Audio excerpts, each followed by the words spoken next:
Which of the following pesticides are banned by the government of India for its manufacture, import and use?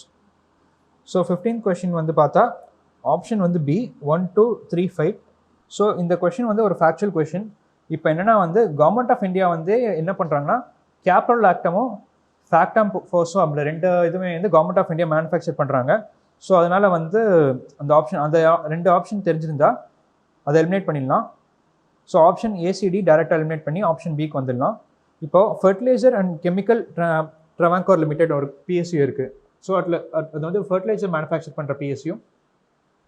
ஃபேக்ட்னு சொல்லுவாங்க, FACT.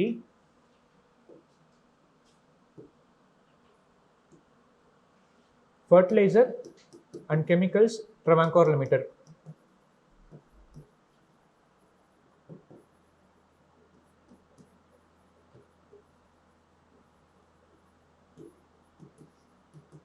So இது வந்து இந்த BSc வந்து certain chemicals manufacture பண்ணுறாங்க.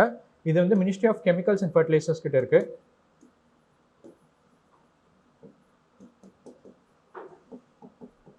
So இவங்க என்னென்ன 3 chemical manufacture பண்ணுறாங்க. ஒன்று வந்து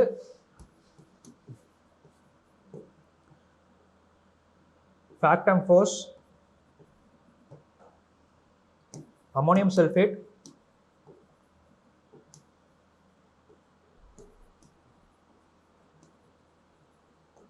நெக்ஸ்ட் வந்து கேப்ரோலாக்டம். ஸோ இந்த 3 கெமிக்கல்ஸ் வந்து கவர்மெண்ட் ஆஃப் இந்தியாவே மேனுஃபேக்சர் பண்ணுறாங்க. ஸோ அது வந்து தப்பு.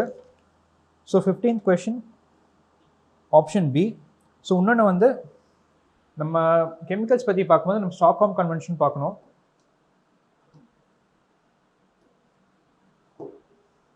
So Stockholm convention is for சொல்லுங்கள். Yes, persistent organic pollutants. So இதில் வந்து 3 அனெக்ஸ் இருக்குது. Annex A, annex B, annex C. Annex A வந்து all chemicals that R to be eliminated, அது அனெக்ஸ் ஏ.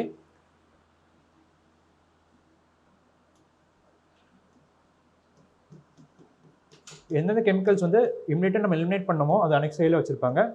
இது வந்து அனெக்ஸ் பியில் ரெஸ்ட்ரிக்டட் யூஸ், அனெக்ஸ் சியில் வந்து யூஸ் வித் பர்மிஷன். சாரி, அன்இன்டென்ஷனலாக ப்ரொடியூஸ் பண்ணக்கூடாது. ஃபார் எக்ஸாம்பிள் வந்து நான் ஒரு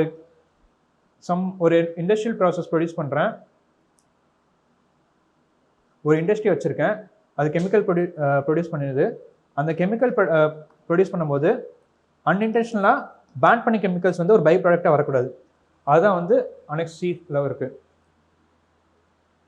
இந்த போபால் ட்ராஜடியில் என்ன நடந்துச்சுன்னா, அது மாதிரி ஒரு அன்இன்டென்ஷனல் கெமிக்கல் வந்து ஒரு ப்ரொடியூஸ் ஆகிட்டு இருந்து ஒரு செயின் ரியாக்ஷனில், அதை அவங்க மானிட்டர் பண்ணாமல் விட்டுட்டாங்க. அதனால தான் அந்த போபால் ட்ராஜடி நடந்துச்சு 1984.